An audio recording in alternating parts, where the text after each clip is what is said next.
How's it going, everybody? We are going to make, whoa, accordion appendage man. Boing, boing, boing. And he can wiggle and twist and do all kinds of interesting things. Hey, everybody, I'm so short. Actually, I'm so tall. Whoa. There's a lot of amazing things you can do with this. Oh, or, check it out, we got another version too. Oh, come on down. Yeah, there it is. We can also make... ooh, little bugs, boing, boing, boing, boing, that it can expand, wow, and come right back like a, anyway. Yes, there are all kinds of interesting and cool things you can do with this style of puppetry. Yes, ta-da!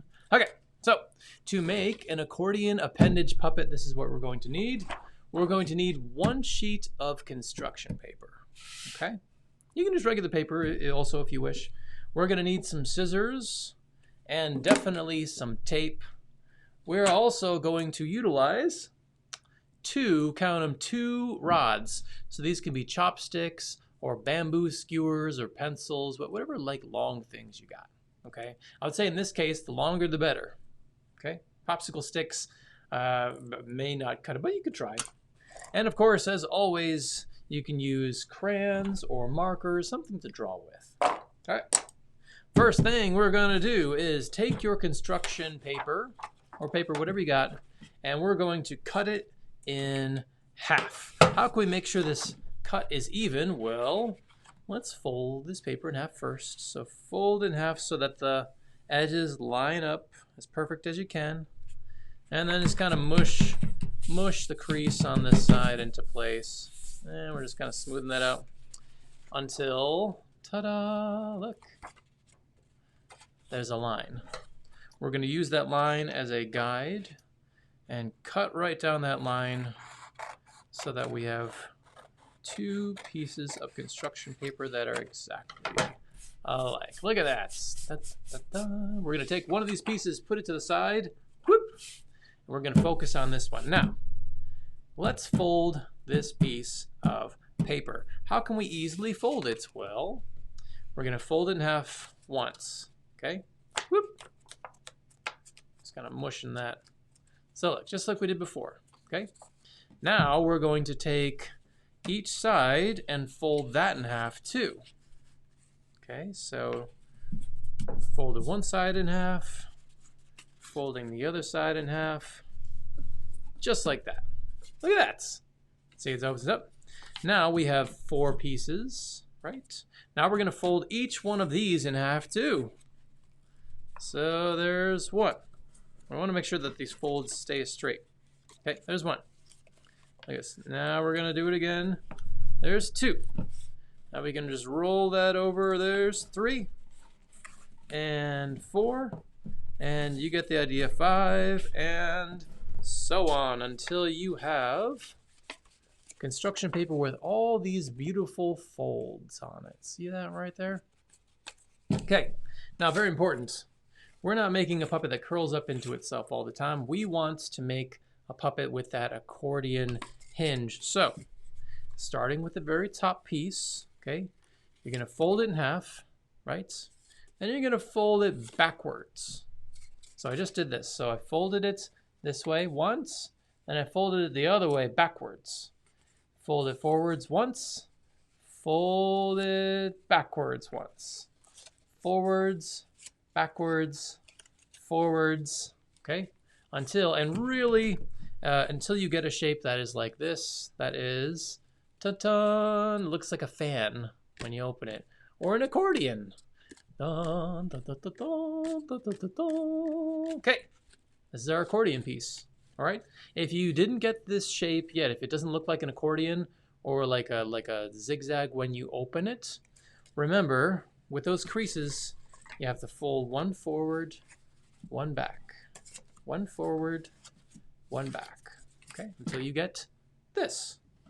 Now, is this, yeah, I know you're asking yourself, should I fold it in half again? Well, you can, and look, I have some examples right here. So this kind of bug guy that I made, okay, I stopped at this point, okay? I didn't make the folds anymore, and I think that's enough. Okay.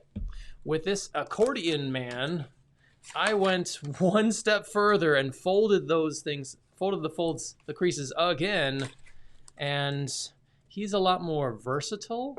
Like I can make these really interesting shapes with him. So it's up to you. Okay, you can keep folding and folding and folding until you can't fold it no more, or you can just keep it just like this. I have 1, 2, 3, 4, 5, 6, 7, 8 parts. Okay. Once you are happy with your folds, leave this down, and we are going to grab our 2 rods. Are you guys ready?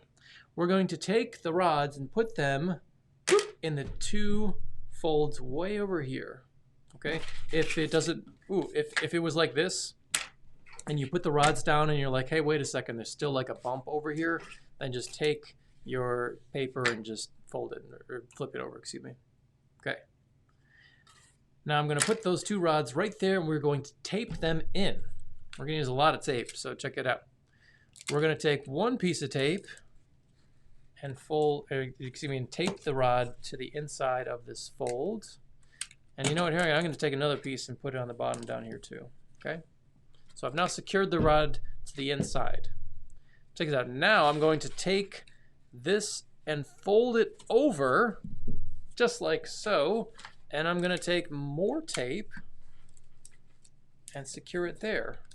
So 1 and 2. And I'm going to bring that crease out to make sure that it still wants to function. Okay. So look, I put my rod in there, and now if I use this rod, I can control this creased paper to do fun movements like that. Okay? So let's do the same thing with this rod on this side. Okay? So here's 1 right there. And then 2 on the bottom. So we're putting it right into the crease. Then we fold the crease over, okay, and now we tape that into place. So I'm going to use 2 pieces of tape, same as the other one. Remember, 1 on the top there, and then 1 on the bottom there. And then as soon as that's done, I'm going to pick it up and just make sure that this still wants to work, and maybe I have to mush it. Okay. Once you have the rods in there, it can be a little tricky to get it to fold. If you're like, oh, why doesn't it want it to go together? I can help you. So take the creases with your hands, push them together, put it right down on the table. Take something hard like the bottom of your scissors and use it to massage the creases. Just mush the creases into the table really hard. Don't have to be too hard on both sides. Okay. Maybe this would be a little easier if we did this before the rods were in, but whatever. Okay. And that will make it a little bit more tame, so it's a little easier to put the creases together. See how what a big difference that was? Before it was kind of all over the place. Now I can easily mush this together. That makes it a lot easier to turn it into a puppet, right? Okay, so we have this beautiful shape. It's very abstract, right? What is it? Could it be a bug? Could it be a fish swimming around or something in the midnight zone? Let's decide what this is, okay? So here's my examples again. I turned one of these into a bug that kind of wriggles around, okay? I took this other one and decided it was a body, right? That this person has like an accordion body. This could have been, like I said, a wriggly fish that swims around. This could be an arm that extends. It could be an extending neck. Decide which appendage you want this to be on your puppet.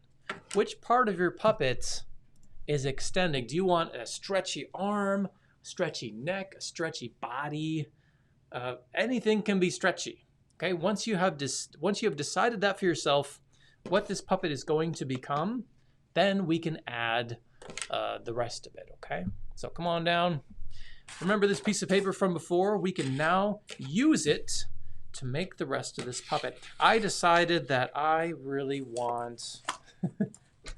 Well, here, I'll show you. So I'm going to line up the paper right at the edge of this part. And holding this piece down, I'm going to draw out what I wanted. Okay. Okay. I'm just drawing the outline. Now I'm going to cut this piece out and attach it with some tape. Okay, I decided this is going to be the head of the puppet. Okay. It's going to go right there. I also want something on the back, so I'm going to do the same thing where I line up the paper right to the end, hold it down, and then I'm going to draw this out like so. Now, why did I need to line this paper up? That's so when I make this shape that the outline lines up with the bottom and the top of this part. That makes sense, everybody? So, can you guess what I am making? It should seem pretty obvious by now. Yes, I am making a fish, but you can make whatever you want. Okay. I think this is going to be the fish from maybe one of those famous children's picture book stories about fish. I'm just going to tape it on using tape. Oh, messed up that piece of tape. Just going to grab another one. I'm just going to tape this on to the end. Not a big deal. We want to make sure that there's tape on one side, and you guessed it, we want to make sure that there's tape on the other side too, so that the movement that you get is precise. We don't want this fishtail wiggling all over the place. I want it to wiggle when I want it to wiggle. Okay, guys? So same thing up here with the other side. I'm going to add tape over here on one side of it. And then I'm going to flip it over and add tape to the other side. Once it is completely on there, then I can decorate it. Look, you can already kind of see what it's going to become, right? This wriggly fish. So now I can take my crayons and markers, and I think I'm going to make this one like a really happy fish. Flip it over, make sure that we have, we can kind of see it on the other side. I want the same exact expression on this side that we have on the other side. Okay, and ooh, I can make this more into like a traditional fin if I do that, right? However you decorate your puppet is totally fine. And like I said, I made an insect, I made a person, and now we're making a fish. Once you have it fully decorated, then you can try it out. Look, it's such a tiny little fish. Ba-boom, it's a huge fish. Da-da-da. And you can wriggle it around and make all kinds of interesting movements. This one can soar through the air. It's totally up to you. Okay, look at this little accordion fish. Okay, guys, go. I hope you had fun making your accordion appendage puppets. If you're watching this and you made one, I would love to see it. So post a photo somewhere where we can see it. Otherwise, have a great day, and we'll see you soon. Bye.